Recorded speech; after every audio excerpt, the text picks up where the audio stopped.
Today's Mass readings. October 23, 2020. Friday of the 29th week in Ordinary Time. First reading. A reading from the letter of Paul to the Ephesians.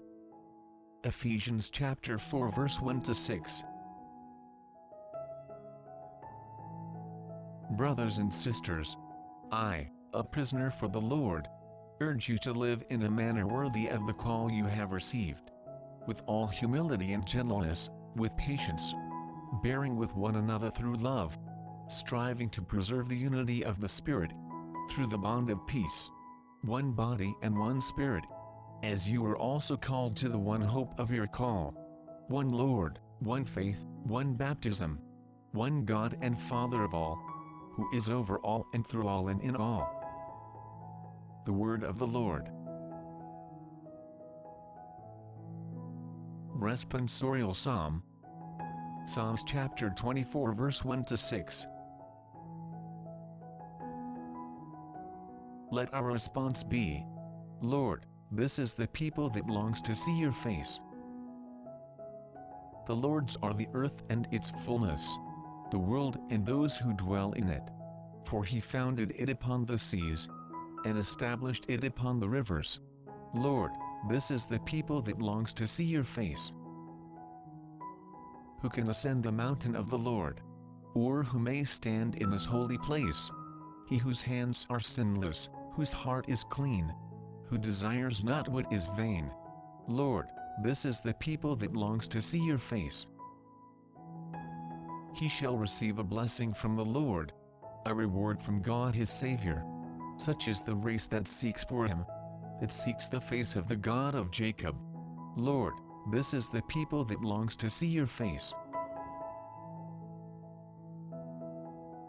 Gospel reading. A reading from the Holy Gospel according to Luke.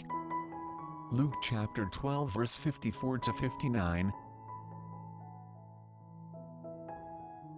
Jesus said to the crowds, "When you see a cloud rising in the west, you say immediately that it is going to rain, and so it does.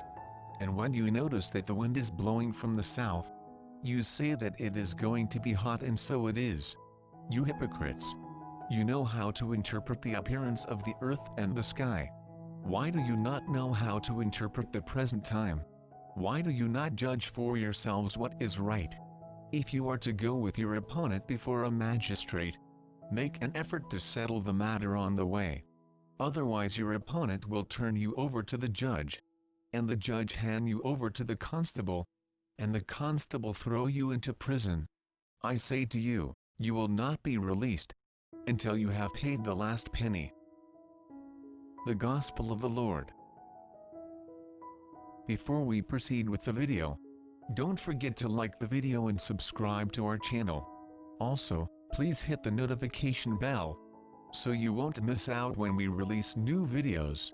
Feel free to share your comments, suggestions, and reflections at the comments section down below. Thank you and God bless. Now, let's proceed with the video.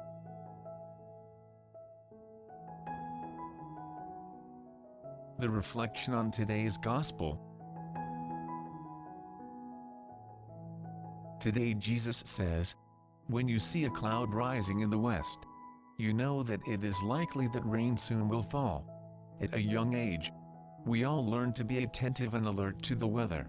One of the first things I do in the morning, when I get up, is to look out the window, to see what the weather is. Then as I get dressed, I listen to the radio for the weather forecast. The forecast tells me how to dress appropriately for the day. However, Jesus is upset and frustrated with the crowds who have gathered to listen to him preach. He is angry that they do not know how to interpret the present time. Are the people blind, deaf or dumb? Jesus expresses his anger and frustration when he asks them, "Why do you not judge for yourself what is right?" Jesus then uses the example of taking your opponent to a magistrate for a fair judgment. It would be wise to try and settle the matter before you get to the judge. If you end up before the judge, it is likely that your accuser will turn you over to the judge. Then the judge may send you to the constable. And it is possible that you may be thrown into prison until you can pay your accuser all the money you owe him. Jesus simply wants us to be attentive to the many signs in our lives. Some of the signs we receive are from God. Other signs or clues may come from the people in our lives, be they family, friends or strangers. Then there are the signs we can glean from all the turmoil and pain in our lives and in our world. Though many of these signs are violent, painful and tragic, there also is great beauty, love and self-giving in the midst of all the pain and tragedy. Ask yourself, how do you interpret our present time? Do you ignore it? Or do you strive to make sense of it? Do you pray for the many people in our world who every day struggle in the midst of violence, terrorism, starvation or poverty? Or are we tempted to ignore the pain and suffering in our world as we go about our day? Today may we be mindful of the multitudes of people in our world who are in dire need of love, care and prayer. If we are not mindful and caring of them, we may be judged for not acting in a right and loving manner. Read the signs of the times. When I listen or read the news on TV or in the newspaper, am I concerned with perceiving God's call in these facts? To be reconciled is the most insistent request of Jesus. Do I try to collaborate in reconciliation between persons, the races, the people, the tendencies? To Yahweh belong the earth and all it contains, the world and all who lie there. It is He who laid its foundations on the seas, on the flowing waters fixed it firm.